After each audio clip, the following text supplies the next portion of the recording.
ಸಾರ್ವಜನಿಕರ ಜಾಗ ಉಳಿಸ್ಲಿಕ್ಕೆ ಹೋಗಿ ಚುನಾವಣೆಯಲ್ಲಿ ನಾನು ಸೋಲ್ತಕ್ಕಂಥ ಒಂದು ಅನಿವಾರ್ಯತೆ ಬಂತು. ಅದನ್ನು ನನ್ನ ವಿರೋಧಿಗಳು ಉಪಯೋಗಿಸ್ಕೊಂಡ್ರು.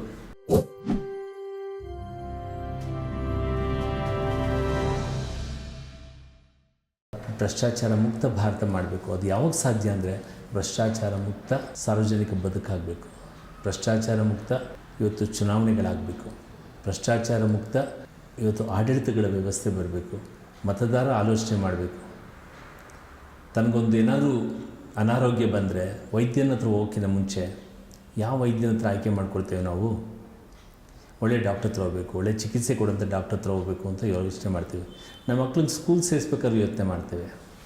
ನಮ್ಮ ಮಗಳಿದ್ದರೆ ಗಂಡು ತರಬೇಕಾದ್ರೂ ಯೋಚನೆ ಮಾಡ್ತೀವಿ, ಅಯ್ಯೋ ನನ್ನ ಮಗಳನ್ನ ಚೆನ್ನಾಗಿ ನೋಡ್ಕೊಳ್ತಾನ, ಅಥವಾ ನನಗೆ ಬರೋ ಮನೆಗೆ ಬರೋ ಸೊಸೆ ನಮ್ಮ ಮನೆ ದೀಪ ಬೆಳಗ್ತಾಳ, ಸಮರ್ಥವಾಗಿ ನೆಮ್ಮದಿಯಿಂದ ಸಂಸಾರ ನಡೆಸ್ತಾಳ ಅಂತ. ಹಾಗೆ ಚುನಾವಣೆಗಳದ್ದು ಗ್ರಾಮ ಪಂಚಾಯತಿ ಮೆಂಬರ್ ಇರ್ಬೋದು, ಟೌನ್ ಪಂಚಾಯತ್ ಮೆಂಬರ್ ಇರ್ಬೋದು, ಜಿಲ್ಲಾ ಪಂಚಾಯತ್ ಮೆಂಬರ್ ಇರ್ಬೋದು, ಕಾರ್ಪೊರೇಟರ್ ಇರ್ಬೋದು, ಶಾಸಕರಿರ್ಬೋದು, ವಿಧಾನ ಪರಿಷತ್ ಇರ್ಬೋದು, ರಾಜ್ಯಸಭೆ ಇರ್ಬೋದು, ಲೋಕಸಭೆ ಇರ್ಬೋದು.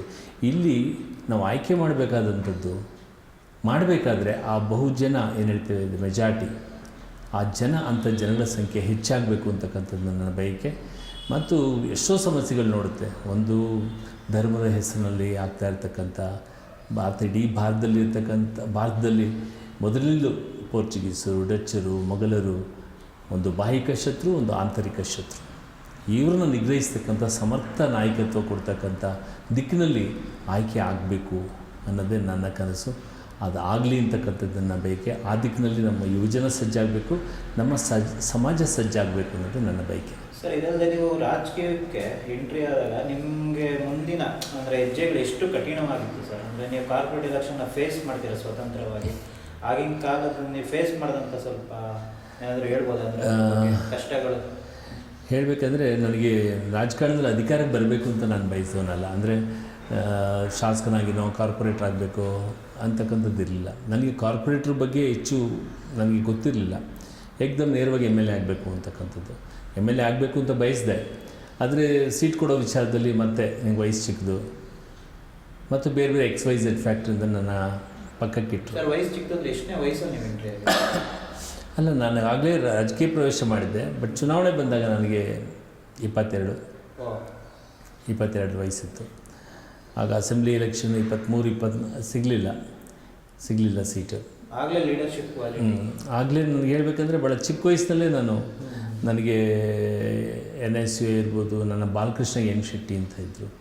ಅವ್ರು ನನ್ನ ಹಂತದಲ್ಲಿ ತಿದ್ದಿದ್ರು. ಇವತ್ತು ದಕ್ಷಿಣ ಕನ್ನಡದ ಉಡುಪಿ ಜಿಲ್ಲೆಯಲ್ಲಿ ಅವರು ಬ್ರಹ್ಮಾವರ ಅನ್ನೋದ್ರಲ್ಲಿದ್ದಾರೆ. ಅವರು ಪ್ರತಿಯೊಂದು ಪ್ರೆಸ್ ಕಾನ್ಫರೆನ್ಸ್ ಮಾಡೋದು ಹೇಗೆ, ದೊಡ್ಡ ಎಂಥ ಸಮಾವೇಶ ಮಾಡಿದ್ದು ಅಂದರೆ ಬಹುಶಃ ಅಂಥ ಇತಿಹಾಸದಲ್ಲಿ ನಾನು ಕಂಡಿಲ್ಲ.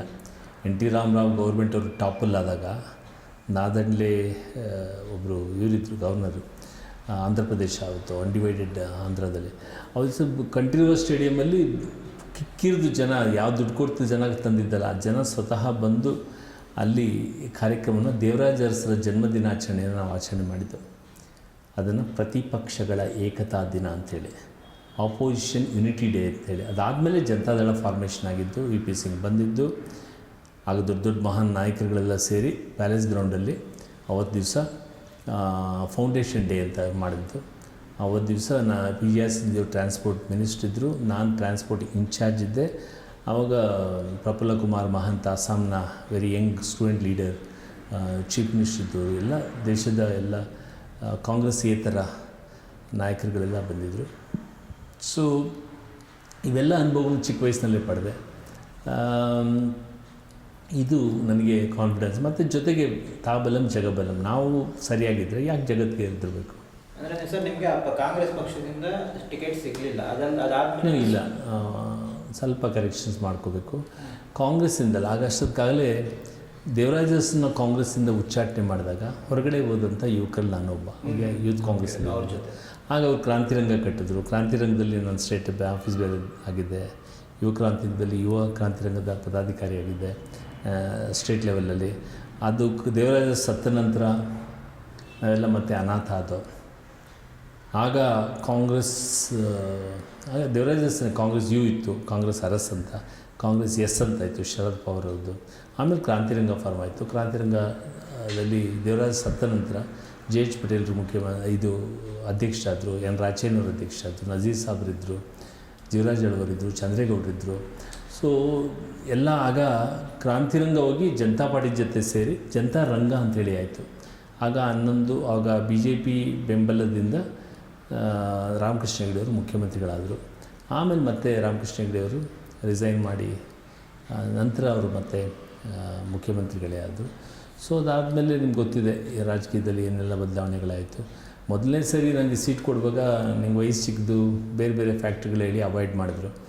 ಆಮೇಲೆ ಕಾರ್ಪೊರೇಷನ್ ಚುನಾವಣೆ ಬಂತು. ಚುನಾವಣೆ ಬರೋಷ್ಟೊತ್ತಿಗೆ ಅಯ್ಯೋ ದೇವರೇ ಏನಪ್ಪ ಕಾಂಗ್ರೆಸ್ ಅವಾಗ ಸೀಟ್ ಕೇಳಿದಾಗಲೂ ಇಲ್ಲ ಬೇಡ ರೀ ನಿಮಗೆ ಇನ್ನೂ ವಯಸ್ಸು ಚಿಕ್ಕದು. ಅದೇ ಕ್ರಿಕೆಟಲ್ಲಿ ಆಡೋಕ್ಕೂ 18-19 ವಯಸ್ಸದವ್ರನ್ನ ಆಯ್ಕೆ ಮಾಡ್ತೀರಿ, ಸಿನಿಮಾದಲ್ಲಿ ಆ್ಯಕ್ಟ್ ಮಾಡೋಕ್ಕೆ ಚಿಕ್ಕ ವಯಸ್ಸಿನವ್ರು ಆಯ್ಕೆ ಮಾಡ್ತೀರಿ, ಮಿಲ್ಟ್ರಿಯಲ್ಲಿ ಸೇವೆ ಮಾಡೋಕ್ಕೆ ಬಂದೂಕ ಹಿಡ್ಕೊಂಡು ನಮ್ಮ ದೇಶದ ರಕ್ಷಣೆಗೆ ಯಂಗ್ಸ್ಟರ್ಸ್ ಆಯ್ಕೆ ಮಾಡ್ಕೊಳ್ತೀರಿ, ರಾಜಕಾರಣದಲ್ಲಿ ಚಿಕ್ಕ ವಯಸ್ಸದ್ದು ಯಾಕೆ ಕೇಳ್ತೀರಿ ಅಂತ ಹೇಳಿ ಅವತ್ತು ಒಂದು ವಾದಗಳಾಯಿತು. ಆಮೇಲೆ ಇಲ್ಲ ಕೊಡೋಕ್ಕಾಗಲ್ಲ ಅಂದರೆ ನನಗೆ ಸೀಟ್ ಡಿನೇ ಮಾಡಿದ್ರು, ಕೊಡಲಿಲ್ಲ. ಆಗ ನಾನು ನಮ್ಮ ಪ್ರಭಾಕರ್ ಅಂತ ಇದ್ದರು, KSRTC ಚೇರ್ಮನ್ ಆಗಿದ್ದರು, ಜೀವರಾಜ್ ಅಳವರ್ ಮನೆ ಹತ್ರ ಹೇಳಿದೆ, ಸರ್ ನಾನು ಸ್ವತಂತ್ರವಾಗಿ ನಿಲ್ತೇನೆ ಸರ್. ನರೇಂದ್ರ ಯೋಚನೆ ಮಾಡಿದ್ರು. ಜೀವರಾಜ್ ಅಳವರ್ ನನ್ನ ನರ್ಚರ್ ಮಾಡಿದಂಥ ಮತ್ತು ಮೆಂಟರ್ ಆಗಿ ನನ್ನ ಹಲವಾರು ವಿಚಾರಗಳಲ್ಲಿ ನನ್ನ ಬೆಳೆಸಿದಂಥವ್ರು. ಆಗ ಅವರು ಯೋಚನೆ ಮಾಡಿದಾಗ ಇಲ್ಲ ಸರ್ ನಿಲ್ತೀನಿ ಅಂದಾಗ ನಮ್ಮೊಬ್ಬರು ನಾಯಕರು ಹೇಳಿದ್ರು, ನಿನ್ನ ರಾಜಕೀಯ ಅಂತ್ಯ ಆಗುತ್ತೆ, ಬಿಟ್ಬಿಡು, ನಿಲ್ಲಬೇಡ, ಹೋಗಬೇಡ ರಿಪೀಟಾಗಿ. ನಾನು ಹೇಳಿದೆ ಬರೆದಿಟ್ಕೊಳ್ಳಿ ಸರ್, ರಾಜಕೀಯ ಅಂತ್ಯ ಅಲ್ಲ ಆರಂಭ ಆಗಿದೆ, ಅಂತ್ಯಂ ಕಾದು ಆರಂಭಂ ಅಂತ ನನ್ನ ಒಂದು ಹೇಳಿದ್ರು. ಅಂತ್ಯ ಅಲ್ಲ, ಇವತ್ತಿಂದ ಆರಂಭ, ನಾನು ನಿಲ್ತೀನಿ, ಗೆಲ್ತೀನಿ, ಮತ್ತು ನಿಮ್ಮ ಮನೆ ಬಾಗಿಲು ಬರ್ತೀನಿ, ಆಶೀರ್ವಾದ ಮಾಡಿ ಅಂಥೇಳಿ ಅವ್ರ ಕಾಲು ನಮಸ್ಕಾರ ಮಾಡಿ ಹೋದೆ. ಸ್ವತಂತ್ರವಾಗಿ 1990ನೇ ಇಸ್ವಿಯಲ್ಲಿ ರಾಜೇಂದ್ರನಗರ ಡಿವಿಷನಿಂದ ಜೋಡಿ ತೆಂಗಿನ ಮರದ ಗುರುತಿನಲ್ಲಿ ನಿಂತೆ ಗೆದ್ದೆ. ಮತ್ತು ಜೀವರಾಜ್ ಅಳವರ್ ಹತ್ರ ಹೋದೆ. ಜೀವರಾಜ್ ಅಳವರ್ನಷ್ಟೊಂದು ಕಾಲೇ ರಾಮಕೃಷ್ಣ ಹೆಗಡೆಯವ್ರನ್ನ, ಜೀವರಾಜ್ ಅಳವರ್ನ, VS ಕೃಷ್ಣಯ್ಯನ ಸಸ್ಪೆಂಡ್ ಮಾಡಿದರು. ಆವಾಗ ನಾನು ಅವ್ರ ಜೊತೆ ಹೋದನು. ನವನಿರ್ಮಾಣ ನಾಗರಿಕ ವೇದಿಕೆ ಅಂಥೇಳಿ ಒಂದು ಪೊಲಿಟಿಕಲ್ ಔಟ್ಫಿಟ್, ಒಂದು ಸಂಘಟನೆ ಮತ್ತು ಹೋರಾಟದ ವೇದಿಕೆಯನ್ನು ಪಂಜಿನ ಗುರುತು, ಆಮೇಲೆ ತೆಂಗಿನ ಮರದ ಗುರುತು, ಆಮೇಲೆ ರಾಜ್ಯಾದ್ಯಂತ ಪ್ರವೇಶ ಮಾಡಿದೆ. ಆಮೇಲೆ ನಾನು ಯುವಲೋಕ ಶಕ್ತಿಯ ರಾಜ್ಯಾಧ್ಯಕ್ಷ ಆಗಿದ್ದೆ. ಇಡೀ ರಾಜ್ಯಾದ್ಯಂತ ಸಂಘಟನೆ ಮಾಡಿ ಎಲ್ಲ ಮಾಡಿ ಕೊನೆಗೆ ಇನ್ನೇನು ಅಸೆಂಬ್ಲಿ ಎಲೆಕ್ಷನ್ ಬರೋ ಟೈಮ್ಗೆ ಕರೆಕ್ಟಾಗಿ ಜನತಾ ಶರದ್ ಯಾದವ್ ಅವ್ರದ್ದು, ಜಾರ್ಜ್ ಫರ್ನಾಂಡಿಸ್ ಅವರು, ರಾಮಕೃಷ್ಣ ಹೆಗಡೆ ಎರಡೂ ಸೇರಿ ತೆಂಗಿನ ಮರ ಮುಗೀತು. ಅದು ಜನತಾದಳ ಯು ಅಂತಾಯಿತು. ಆಗ ನಾನು ಸ್ವತಂತ್ರವಾಗಿ ವರ್ಷಗಾಲೇ ಕಾರ್ಪೊರೇಟರ್ ಆಗಿದ್ದೆ. ಆವಾಗ ನಾನು ನಿಂತದ್ದು. ಮತ್ತು ಗಾಂಧಿನಗರದಲ್ಲಿ 94ನೇ ಇಸ್ವಿಯಲ್ಲಿ ಜೀವರಾಜ್ ಅಳವರ್ ಜೊತೆ ಅವ್ರು ಚಿಕ್ಕಪೇಟೆಯಲ್ಲಿ ನಿಂತ್ಕೊಂಡ್ರು. ನನಗೆ ರಾಜೇಂದ್ರನಗರ ಕಾನ್ಸ್ಟಿಟ್ಯೂನ್ಸಿ ನನ್ನ ಫೇವ್ರೇಟ್. ಅಂದರೆ ನಾನು ಅಲ್ಲಿ ಕೆಲಸ ಮಾಡಿದ್ದು, ಹೋರಾಟ ಮಾಡಿದ್ದು, ನನ್ನ ಜನಗಳ ಒಡನಾಟ ಇದ್ದಂಥದ್ದು. ಆ ಕ್ಷೇತ್ರ ಕೇಳಿದೆ, ಕೊಡಲಿಲ್ಲ. ಕೊನೆಗೆ ಜೀವರಾಜ್ ಅಳವರ್ ಇಲ್ಲ, ಯು ಗಾಟ್ ಸ್ಟಾರ್ ವ್ಯಾಲ್ಯೂ, ಮತ್ತು ನೀನು ನಿಂತ್ಕೊಳ್ಳೇಬೇಕು, ನಾನು ಚಿಕ್ಕಪೇಟೆ ಇರ್ತೀನಿ, ಗಾಂಧಿನಗರ ನಿಂತ್ಕೋಬೇಕಂತ ಹೇಳಿ ನಿಂತೆ. ಸ್ವಲ್ಪ ಅಂಥದ್ರಲ್ಲಿ ನಾನು ಆ ದಿವಸ BJP ಅಷ್ಟು ಗ್ರಿಪ್ ಇರಲಿಲ್ಲ. ಆ ಟೈಮಲ್ಲಿ ಸಿಕ್ಕಂಥ 20 ದಿವಸಗಳಲ್ಲಿ ನಾನು ಅಲ್ಲಿ ಒಂದು ಬಹಳಷ್ಟು ಓಟ್ಗಳನ್ನು ತೆಗೆದುಕೊಳ್ಳಲಿಕ್ಕೆ ಯಶಸ್ವಿಯಾದೆ. ಅದು ನನ್ನ ಮೊದಲನೆಯ ವಿಧಾನಸಭಾ ಚುನಾವಣೆ. ನಾನು ಬಯಸಿದ ರಾಜೇಂದ್ರನಗರದಲ್ಲಿ ಸಿಗಲಿಲ್ಲ. ನಂತರವೂ ಸಹ ನನಗೆ ಹಾಗೆ ಡಿನೇ ಆಯಿತು. ಅಷ್ಟಕ್ಕಾಗಲೇ ಲೋಕಶಕ್ತಿನಲ್ಲಿ ಜೋಡಿ ತೆಂಗಿನ ನಮ್ಮ ತಕಡಿ ಗುರುತಲ್ಲಿ ನಾನು ಕಾರ್ಪೊರೇಟರ್ ಆಗಿದ್ದೆ. ನಾಗ್ಪುರ ವಾರ್ಡ್ ಅಂತ ಆಯಿತು. ಅಲ್ಲಿ ನಾನು ಗೆದ್ದೆ. ಆಮೇಲೆ ಮತ್ತೆ ಏನಾಯಿತು, ವಿಧಾನಸಭಾ ಚುನಾವಣೆ ಬಂತು.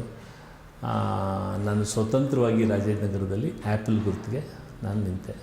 ಅಲ್ಲೂ ಸಹ ಒಳ್ಳೆಯ ಓಟನ್ನು ಇಡೀ ರಾಜೇಂದ್ರನಗರದ ಯುವಕರು, ಮಕ್ಕಳು, ಹೆಣ್ಮಕ್ಳು, ತಾಯಂದಿರು ಎಲ್ಲರೂ ಆಶೀರ್ವಾದ ಮಾಡಿ ಅವತ್ತು ನಾನು 2ನೇ ಸ್ಥಾನ ಗಳಿಸ್ಕೊಂಡೆ.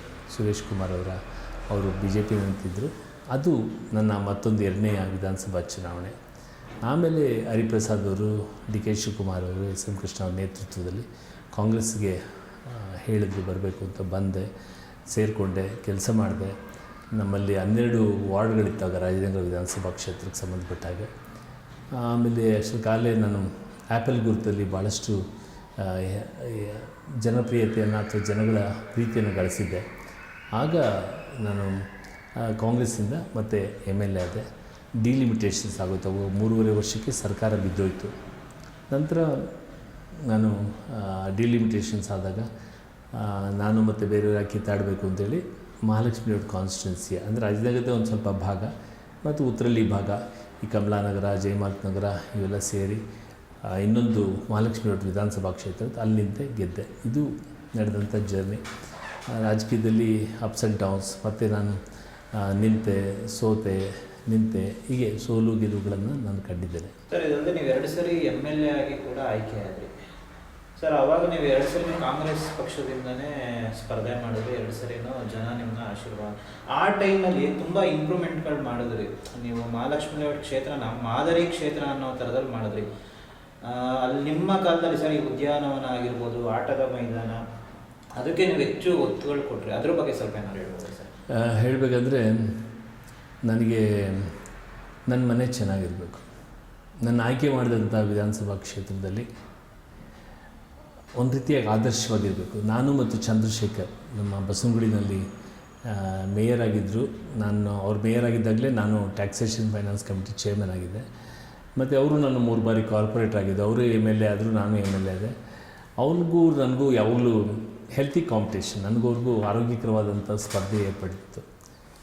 ಒಂದು ಮಾದರಿ ರಸ್ತೆಗಳು ಮಾಡಬೇಕು, ಮಾದರಿ ಫುಟ್ಪಾತ್ಗಳನ್ನು ಮಾಡಬೇಕು, ಮಾದರಿ ಉದ್ಯಾನವನಗಳನ್ನು ಮಾಡಬೇಕು, ಹೆಚ್ಚು ದುಡ್ಡು ವೆಚ್ಚ ಮಾಡ್ದೇನೆ ಪರಿಸರ ಸ್ನೇಹಿಯಾಗಿ ಮಾಡಬೇಕು, ಮತ್ತು ಮೂಲಭೂತ ಸೌಕರ್ಯಗಳು ಮತ್ತು ಶಿಕ್ಷಣದಲ್ಲಿ ಶಿಕ್ಷಣದಲ್ಲಿ 1ನೇ ಕ್ಲಾಸಿಂದ ಡಿಗ್ರಿವರೆಗೂ ಡೊನೇಷನ್ ಇಲ್ಲದೆ ಓದ್ತಕ್ಕಂಥ ವ್ಯವಸ್ಥೆ ಮಾಡಬೇಕು ಅಂಥೇಳಿ ಶಿಕ್ಷಣ ಕಾರ್ಯಪಡೆಯನ್ನು ಮಾಡಿ 1ನೇ ಕ್ಲಾಸಿಂದ ಅಥವಾ ಅಂಗನವಾಡಿಯಿಂದ ಡಿಗ್ರಿವರೆಗೂ ಇವತ್ತು ನಮ್ಮ ರಾಜನಗರ ವಿಧಾನಸಭಾ ಕ್ಷೇತ್ರದಲ್ಲಿ ಸರ್ಕಾರಿ ಶಾಲೆ, college, PUC college, degree college ಇದೆ. ಅದು ಮಹಾಲಕ್ಷ್ಮಿ ಲೇಔಟ್ಗೂ ಸೇರಿದೆ. ಮತ್ತು ಆರೋಗ್ಯವೂ ಅಷ್ಟೇ.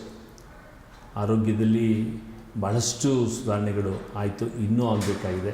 ನಮ್ಮ ESI ಆಸ್ಪತ್ರೆ ಇವತ್ತು ನಾನು ಆಸ್ಕರ್ ಫರ್ನಾಂಡಿಸ್ ಅವ್ರನ್ನ ಮತ್ತು ಮಲ್ಲಿಕಾರ್ಜುನ್ ಖರ್ಗೆ ಅವ್ರನ್ನ ನೆನೆಸ್ಕೊಳ್ತೇನೆ. ಅವ್ರು ಕೊಟ್ಟಂಥ ದುಡ್ಡಿಂದ, ಅವ್ರು ಮಾಡಿದಂಥ ಒಂದು ಸುಧಾರಣೆಯಿಂದ ರಾಜ್ಯದಲ್ಲಿದ್ದಂಥ ಸಾಧಾರಣ ಆಸ್ಪತ್ರೆ ಸೂಪರ್ ಸ್ಪೆಷಾಲಿಟಿ ಆಸ್ಪತ್ರೆಗಾಗಿ ಮೆಡಿಕಲ್ ಕಾಲೇಜ್ ಬಂದು ನರ್ಸಿಂಗ್ ಕಾಲೇಜಾಗಿ ಕೇವಲ ನನ್ನ ಕ್ಷೇತ್ರ ಅಲ್ಲ, ಬೇರೆ ಬೇರೆ ಬೆಂಗಳೂರಿನ ಕ್ಷೇತ್ರ, ಕರ್ನಾಟಕದ ಕ್ಷೇತ್ರಗಳಲ್ಲಿ ಇವತ್ತಾಯಿತು. ಆಸ್ಪತ್ರೆ ಅಂಥ ಸುಸಜ್ಜಿತ ವ್ಯವಸ್ಥೆ ಹಿಂದೆ ಇರಲಿಲ್ಲ. ನೀವೆಲ್ಲ ನೋಡಿರ್ಬೋದು ರಾಜನಗರದಲ್ಲಿ ಹೇಗಿತ್ತು ESI ಆಸ್ಪತ್ರೆ. ನೀವು ಹಳೆ ಬಿಲ್ಡಿಂಗ್ ಚಿಕ್ಕದಾಗಿತ್ತು, ಎಲ್ಲ ಖಾಸಗಿ ಆಸ್ಪತ್ರೆಗಳು ಅವಲಂಬಿಸಬೇಕಾಗಿತ್ತು. ಇವತ್ತು ಸೂಪರ್ ಸ್ಪೆಷಾಲಿಟಿ ಆಸ್ಪತ್ರೆ ಆಗಿದೆ. ಆಸ್ಪತ್ರೆಗಳು ಅಪ್ಗ್ರೇಡ್ ಆಗಿದೆ. ಅದು ಪೀಣ್ಯ ಹತ್ರ ಇರ್ಬೋದು, ಅಥವಾ ಇಂದಿರಾನಗರ ಇರ್ಬೋದು, ಹಲ್ಸೂರು ಇರ್ಬೋದು, ಕಲಬುರ್ಗಿ ಇರ್ಬೋದು. ಸೊ ಇದು ಒಂದು ಭಾಗ. ಮತ್ತು ರಾಜನಗರ ಎಂಟ್ರೆನ್ಸ್ ಬಂದರೆ ಸುಜಾತೆಯಿಂದ ಬರ್ತಿದ್ದಾಗೆ ನಿಮಗೆ ಅಂಡರ್ ಪಾಸು, ಸಬ್ವೆ ಸಿಗುತ್ತೆ. ಅದು ಆ ಟೈಮಲ್ಲಿ ಆಗಿದೆ. ಈಗ ಸ್ವಾತಿ ಹೋಟ್ಲ್ ಹತ್ರ ಬಂದರೆ ಮೋದಿ ಆಸ್ಪತ್ರೆ, ಕಾರ್ಡ್ ರೋಡ್ ಜಮೀನು ಅಲ್ಲೊಂದು, ಮತ್ತು ಇಲ್ಲಿ ವಿಜಯನಗರಕ್ಕೆ ಹೋಗಬೇಕಾದ್ರೆ ಷಣ್ಮಕ್ಳ ದೇವಸ್ಥಾನದ ಈ ಕಡೆ ಇಂಡಸ್ಟ್ರಿಯಲ್ ಟೌನ್ ಅಲ್ಲೊಂದು ಅಂಡರ್ ಪಾಸ್. ಆಮೇಲೆ ಇಲ್ಲೊಂದು ಅರ್ಧಂಬರ್ಧ ಕೆಲಸ ಆಗಿದೆ ಇಲ್ಲಿ ಕಂಠೀರವ ಸ್ಟುಡಿಯೋ ಹತ್ರ. ಮತ್ತು ಇನ್ನೂ ಸುಮಾರು ಮೂಲಭೂತ ಸೌಕರ್ಯಗಳಂದರೆ ಈಸ್ಟ್ ಟು ವೆಸ್ಟ್ ಕಾರಿಡಾರ್. ನಾನು ಟ್ಯಾಕ್ಸೇಷನ್ ಫೈನಾನ್ಸ್ ಕಮಿಟಿ ಚೇರ್ಮನ್ ಆಗಿದ್ದಾಗ BBMPಯಲ್ಲಿ, ಅದು ಬೆಂಗಳೂರು ಮಹಾನಗರ ಪಾಲಿಕೆಯಲ್ಲಿ ಒಂದು ಬಡ್ಜೆಟನ್ನು ಕೊಟ್ಟಿದ್ದೆ. ಈಸ್ಟ್ ಟು ವೆಸ್ಟ್ ಕಾರಿಡಾರ್ ಅಂದರೆ uninterrupted traffic flow, north to south corridor ಅಂತೇಳಿ ಮಾಡಿದ್ದು. ಅವೆಲ್ಲವನ್ನು ಮಾಡಲಿಕ್ಕೆ ಒಂದು ಸ್ವಲ್ಪ ಸಾಧನೆ ಆಯಿತು, ಮಾಡಲಿಕ್ಕೆ ಅವಕಾಶ ಆಯಿತು. ಮತ್ತು ಕ್ರೀಡಾ ಕಾರ್ಯಪಡೆ ಅಂತೇಳಿ ಆಟದ ಮೈದಾನಗಳು ಉಳಿಸ್ಬೇಕು, ಉದ್ಯಾನವನಗಳ ಜಾಗಗಳನ್ನು ಉಳಿಸ್ಬೇಕು, CA ಸೈಟ್ಗಳನ್ನು ನೆಲಗಡರಿಂದ ಉಳಿಸ್ಬೇಕು. ಇವತ್ತು ಮಂಜುನಾಥ್ ನಗರ ನೀವು ಎಂಟ್ರೆನ್ಸ್ಗೆ ಹೋದರೆ 4 ಎಕರೆ 20 ಗುಂಟೆ, ಅದರಲ್ಲಿ 20 ಗುಂಟೆ ನುಂಗಾಕ್ಬಿಟ್ಟಿದ್ದಾರೆ. ಇವತ್ತು 4 ಎಕರೆ ಸೂಪರ್ ಇದಾಗಿದೆ, ಉದ್ಯಾನವನ ಆಗಿದೆ. ಆಂಜನೇಯನ ಮಾನ್ಯ ಜಮೀನು, ಗೌರ್ಮೆಂಟ್ ಜಮೀನು, BDA ಪಾರ್ಕಿಗೆ ಅಂತ ಇಟ್ಟಿದ್ದ ಜಾಗ, ಅಲ್ಲೊಂದು ಆಸ್ಪತ್ರೆನೂ ಆಗಿದೆ ಪಕ್ಕದಲ್ಲಿ. ಮಂಜುನಾಥ್ ನಗರ ಫಸ್ಟ್ ಮೈನ್ ರೋಡಲ್ಲಿ ಎಂಟ್ರಿ ಆಗ್ತಿದ್ದಾಗೆ ಬಲಗಡೆ ಆಸ್ಪತ್ರೆ, ಎಡಗಡೆ ನ್ಯಾಚುರಲ್ ಏನು ಹೇಳ್ತೇವೆ, ನೀವು ಬರ್ಡ್ಸ್ ನೋಡ್ಬೋದು, ಗಿಡ ಮರಗಳು ನೋಡ್ಬೋದು, ಮಕ್ಕಳು ಆಟ ಆಡೋ ಜಾಗ. ಅದು ಈಗಾಗಲೇ ಜಾಗ ಹೊಡೆದು ಅದನ್ನ ಉಳಿಸಿದ್ದು. ಹರೇಕೃಷ್ಣ ಉದ್ಯಾನವನ, ಫಸ್ಟ್ ಬ್ಲಾಕ್ ಬಸ್ ಸ್ಟ್ಯಾಂಡ್ ಹತ್ರ, ಸಾನೆಗುಂದಳ್ಳಿ ಕೆರೆ. ಹಾಗೆ ಬಂದರೆ ಫಸ್ಟ್ ಬ್ಲಾಕಿಂದ ನೀವು KLE ಕಾಲೇಜ್ ಗ್ರೌಂಡ್, ಇವತ್ತು ಸಹ ನಮಗೆ ಕೋರ್ಟ್ ನೋಟಿಸ್ ಬಂದಿದೆ. ಆ ಕಾಲೇಜ್ ಗ್ರೌಂಡನ್ನು ಇವತ್ತು ಸಹ ರೀಕನ್ವೆ ಸ್ಕೀಮಲ್ಲಿ ಜಾಗ ಹೊಡಲಿಕ್ಕೆ. ಹೀಗೆ ಆಟದ ಮೈದಾನ, ಉದ್ಯಾನಗಳು ಸಾವಿರಾರು ಕೋಟಿ ಬೆಲೆ ಬಾಳಂತ, not hundreds or 200 crores, thousands crores. ಉದಾಹರಣೆಗೆ ನಂದಿನಿ ಥಿಯೇಟರ್ ಪಕ್ಕದಲ್ಲಿರ್ತಕ್ಕಂಥ ಇವತ್ತು ಡಾಕ್ಟರ್ ರಾಜ್ಕುಮಾರ್ ಯೂತ್ ಸೆಂಟರ್ ಏನಿದೆ, ಯುವ ಒಳಾಂಗಣ ಕ್ರೀಡಾಂಗಣ ಏನಿದೆ, ಅಥವಾ ಯೂತ್ ಸೆಂಟರ್ ಅಂತಲೇ ಕರೆದಿದ್ದು. ಅಲ್ಲಿರ್ತಕ್ಕಂಥ ಆಡಿಟೋರಿಯಂ ಜಾಗ, ಸ್ಕೇಟಿಂಗ್ ರಿಂಕ್ ಇರ್ಬೋದು, ಅಥವಾ ಅಲ್ಲಿ ಜಿಮ್ ಇರ್ಬೋದು, ಲೈಬ್ರರಿ ಇರ್ಬೋದು, ಯೋಗ ಸೆಂಟರ್ ಇರ್ಬೋದು, ಅಥವಾ ಏನಿದೆ ಆ ಮೂಲಭೂತ ಸೌಕರ್ಯ. ಬಸವೇಶ್ವರ ಸ್ಕೂಲ್ ಹಿಂಭಾಗ, ಅದಕ್ಕೆ ಈ ಸಂಜೆ ವೆಂಕಟೇಶ್ವರ ನನಗೆ ಕಾರಣ. ಜಾನಗಿರಿ ವೆಂಕಟರಾಮಯ್ಯವರು, ಸಾರಾ ಗೋವಿಂದ್ ಅವರು ನನ್ನನ್ನು ಅವತ್ತು ದಿವಸ ಹೋರಾಟಕ್ಕೆ ಇಳಿಸಿ 9 ವರ್ಷ ನಾನು ಅಪರಾಧಿಯಾಗಿ ಕೋರ್ಟ್ಗಲ್ದಿದ್ದೀನಿ. ಇವತ್ತು ಆ ಜಾಗ ಉಳಿದಿರೋದ್ರಿಂದ ಎಷ್ಟು ಜನಕ್ಕೆ ಕಾಣೋದಿಲ್ಲ. ಯಾವಾಗಲೂ ಅಡಿಪಾಯದ ಕಲ್ಲುಗಳು ಯಾರಿಗೂ ಕಾಣೋದಿಲ್ಲ, ಮೇಲೆ ಬಂತ ಸ್ಟ್ರಕ್ಚರ್ ಮಾತ್ರ ಕಾಣುತ್ತೆ. ಅಂದರೆ ಕೆಲವ್ರಿಗೆ ಹಳಬರು ಗೊತ್ತು ಭಗವಂತನ ಲೆಕ್ಕದಲ್ಲಿ ಹೇಗಿತ್ತು ಹೇಗಾಯಿತು. ಯಾಕಂದರೆ ಅದಕ್ಕೆ ಎಷ್ಟು ಬೆದರಿಕೆ ಹಾಕಿದ್ರು ಗೊತ್ತು. ಇವತ್ತು ಸಾರ್ವಜನಿಕ ಜಾಗ ಉಳಿಸ್ಲಿಕ್ಕೆ ಹೋಗಿ ಚುನಾವಣೆಯಲ್ಲಿ ನಾನು ಸೋಲ್ತಕ್ಕಂಥ ಒಂದು ಅನಿವಾರ್ಯತೆ ಬಂತು. ಅದನ್ನು ನನ್ನ ವಿರೋಧಿಗಳು ಉಪಯೋಗಿಸ್ಕೊಂಡ್ರು. ಬಟ್ ಆದರೂ ನನಗೆ ಎಲ್ಲೋ ಒಂದು ಕಡೆ ಭಗವಂತ ನೀನು ಕೊಟ್ಟಿದ್ಯಾ. ಬಹುಶಃ ನಾನು ಏನು ಕೆಟ್ಟದ್ದು ಬಯಸಿದೆ, ಸಮಾಜಕ್ಕೆ ಒಳ್ಳೇದು ಬಯಸಿದೆ, ಅದು ಸೋಲಾಯಿತು. ನಾನು ಯಾಕೆ ಅಂತ ಚಿಂತೆ ಮಾಡದೆ ಮುನ್ನುಗ್ತಾ ಇದ್ದೀನಿ. ವಿವೇಕಾನಂದರ ಒಂದು ಮಾತಿದೆ, ಮಣಿಯದಿಹ ಮನವೊಂದು, ನಿಜದ ನೇರಕ್ಕೆ ನಡೆವ ನಿಶ್ಚಲತೆಯೊಂದು, ಮರುಕಕ್ಕೆ ಪ್ರೇಮಕ್ಕೆ ಚಿರುತೆರೆದ ಎದೆಯೊಂದು, ಅಭಿ ಅಭಿ ಎಂಬ ಮಂತ್ರಕ್ಕೆ ಹೆಜ್ಜೆ ಹಾಕುತ್ತೀರಿ ಅಂತ ಹೇಳಿ. We are come here as A traveller, ಒಬ್ಬ ಪ್ರಯಾಣಿಕನಾಗಿ ಬಂದಿದ್ದೇವೆ. ಸೊ ಕೊಟ್ಟಿದ್ದು ಭಗವಂತ ಕೊಟ್ಟಿದ್ದು ಸ್ವೀಕರಿಸಿ ಮುಂದೆ ಹೋಗ್ತಾ ಇದ್ದೀವಿ. ಸರ್, ಇದಲ್ಲದೆ ನೀವು ತುಂಬ ಪ್ರಥಮಗಳನ್ನ ನೀವೇ ಚಾಲ್ತಿಗೆ ತಂದಿದ್ದು. ನಾವು ಕೇಳ್ಪಟ್ಟಂಗೆ ಈ ವಿದ್ಯಾರ್ಥಿ ಮಿತ್ರ ಆಗಿರ್ಬೋದು, ಪರಿಸರ ಮಿತ್ರ, ಆರೋಗ್ಯ ಮಿತ್ರ, ಉದ್ಯೋಗ ಮೇಳ, ಜನಪದ ಜಾತ್ರೆ, ರಾಜಾಜಿನಗರ ಹಬ್ಬ, ಬೆಂಗಳೂರು ವಸಂತೋತ್ಸವ, ಬಾನಾಡಿಗಳೇ ಮರಳಿ ಬೆಂಗಳೂರಿಗೆ ಬನ್ನಿ, ಕರ್ನಾಟಕ ಗ್ರಾಹಕರ ಜಾಗೃತಿ, ಕರ್ನಾಟಕ ದ್ವಿಚಕ್ರ ವಾಹನಗಳ ಬಳಕೆದಾರರ ಸಂಘ, ಆಮೇಲೆ ಸ್ಪೋರ್ಟ್ಸ್ ಮೇಯರ್ ಕಪ್ ಆಗಿರ್ಬೋದು, ಈ ಥರ ತುಂಬ 10 ಹಲವಾರುಗಳಿದೆ ಸರ್. ಅದ್ರ ಬಗ್ಗೆ ಏನಾದ್ರು ಹೇಳ್ಬೋದು? ಯಾಕಂದರೆ ನಿಮ್ಗೆ ಇಷ್ಟೊಂದು ಕಾರ್ಯಕ್ರಮಗಳನ್ನ ಮಾಡಬೇಕು ಅನ್ನೋ ಒಂದು ಉದ್ದೇಶ ಯಾಕೆ ಬಂತು ಸರ್? ಯಾವುದೇ ಒಂದು ದೇಶಕ್ಕೆ ತಂದೆ ಆದ ಸಂಸ್ಕೃತಿ ಇದೆ. ಯಾವುದೇ ಒಂದು ಭೌಗೋಳಿಕ ಭಾಗ, ಅಥವಾ ಕರ್ನಾಟಕ ಇರ್ಬೋದು, ಆಂಧ್ರ ಇರ್ಬೋದು, ತಮಿಳ್ನಾಡು ಇರ್ಬೋದು, ಕೇರಳ ಇರ್ಬೋದು, ಅಥವಾ ಉತ್ತರ ಭಾರತಕ್ಕೆ ಯಾವುದೇ ರಾಜ್ಯಗಳಿಗೆ ಹೋದರೆ ಅದು ನಾರ್ತ್ ಈಸ್ಟರ್ನ್ ಇರ್ಬೋದು, ಅಥವಾ ಉತ್ತರ ಪ್ರದೇಶ, ಮಧ್ಯಪ್ರದೇಶ, ಒರಿಸ್ಸಾ, ತಂದೆ ಆದ ಸಂಸ್ಕೃತಿ ಇದೆ. ಈ ಸಂಸ್ಕೃತಿಯ ಸೊಗಡನ್ನು, ಬೇರುಗಳನ್ನು ಯಾವುದೇ ಕಾರಣಕ್ಕೂ ನಾಶ ಆಗಲಿಕ್ಕೆ ಬಿಡಬಾರ್ದು. ನಮ್ಮ ಮೂಲ ತತ್ವ ಅಥವಾ ಮೂಲ ಸಿದ್ಧಾಂತ ಅಥವಾ ಮೂಲ ತಾಯಿ ಬೇರುಗಳವೆಲ್ಲ ನಮ್ಮ ಸಂಸ್ಕೃತಿಯ ತಾಯಿ ಬೇರುಗಳು. ಅದಕ್ಕೋಸ್ಕರನೇ ನಾವು ಮಾಡಿದ್ದು ಟಾಲೆಂಟ್ಸ್ ಆಫ್ ರಾಜೇಂದ್ರನಗರ್. ಆವತ್ತು ದಿವಸ ಸಿದ್ದಯ್ಯ ಪುರಾಣಿಕರಿದ್ದರು. ಇವತ್ತು ರಾಜೇಂದ್ರನಗರ ಆಟದ ಮೈದಾನ ಏನಿದೆ, 3rd ಬ್ಲಾಕ್ 4th ಬ್ಲಾಕ್ ಹತ್ರ, ಆ ಮೈದಾನದಲ್ಲಿ ಟಾಲೆಂಟ್ಸ್ ಆಫ್ ರಾಜೇಂದ್ರನಗರ್ ಅಂತ ಮಾಸ್ಟರ್ ಆನಂದ್ ಆಗಲಿ, ದೊಡ್ಡ ದೊಡ್ಡ ನಮ್ಮ ಡ್ಯಾನ್ಸ್ ಡೈರೆಕ್ಟರ್ ಚಂದ್ರು ಆಗಲಿ, ಸಿಂಗರ್ಸ್ ಆಗಲಿ, ಎಷ್ಟು ಜನ ಪ್ರತಿಭೆಗಳಾದ್ರಿಂದ ಬಂದು ಇವತ್ತೇನು ಗೊತ್ತು, KDK ಕರ್ನಾಟಕ ಡ್ಯಾನ್ಸ್ ಅಂತ ಬರ್ತಾ ಇದೆ, DKD ಅಂತ ಹೇಳಿ, ಆಮೇಲೆ ಸಾರಿಗಮಪ ಬರ್ತಾ ಇದೆ. ಅವತ್ತು ದಿವಸ ನಾವು ಮಾಡಿದ್ದೆ. ಅವತ್ತು ಇಷ್ಟೆಲ್ಲ ನನಗೆ ವ್ಯವಸ್ಥೆ ಇರಲಿಲ್ಲ. ಅವತ್ತು ಟಾಲೆಂಟ್ಸ್ ಆಫ್ ರಾಜೇಂದ್ರನಗರ ಪ್ರತಿಭೋತ್ಸವ, dance, music, sports, culture, art, fine arts ಇವೆಲ್ಲ ಮಾಡಿದ್ದೆ. ಅವತ್ತು ದಿವಸ ಅದು ಇಡೀ 224 ಕ್ಷೇತ್ರದಲ್ಲೂ ಹೊರಹೊಮ್ಮಬೇಕು ಪ್ರತಿಭೆಗಳು ಅಂಥೇಳಿ. ಇವತ್ತು ಜನಪದ ಜಾತ್ರೆ ಮಾಡಿದ್ರು. ಜನಪದ ಜಾತ್ರೆ ಮಾಡಲಿದ್ದು ಇವೆಲ್ಲರ ಹಿಂದೆ ನನ್ನ ತಮ್ಮ, ದಿವಂಗತ ತಮ್ಮ ರವಿಶಂಕರ್ ಅವರು ಮತ್ತು ಗಿರಿಯಣ್ಣ ಇದ್ದಾರೆ, ಮತ್ತು ನನ್ನ ಈಗಿರ್ತಕ್ಕಂಥ ನನ್ನ ಕೊನೆಯ ತಮ್ಮ ಮಹೇಶ್ ಕುಮಾರ್ ಅವರು, ಮತ್ತು ನನ್ನ ಸಾವಿರಾರು ಜನ ಸ್ನೇಹಿತರು, ಮತ್ತು ನಮ್ಮ ನಾಯಕರು, ನಮ್ಮ ಇಡೀ ರಾಜೇಂದ್ರನಗರ, ಮಹಾಲಕ್ಷ್ಮಿ ಲೇಔಟ್ ಕ್ಷೇತ್ರ ಜನ, ಗಾಂಧಿನಗರ ಕ್ಷೇತ್ರ ಜನ ಎಲ್ಲ ನನ್ನ ಜೊತೆ ನಿಂತರು.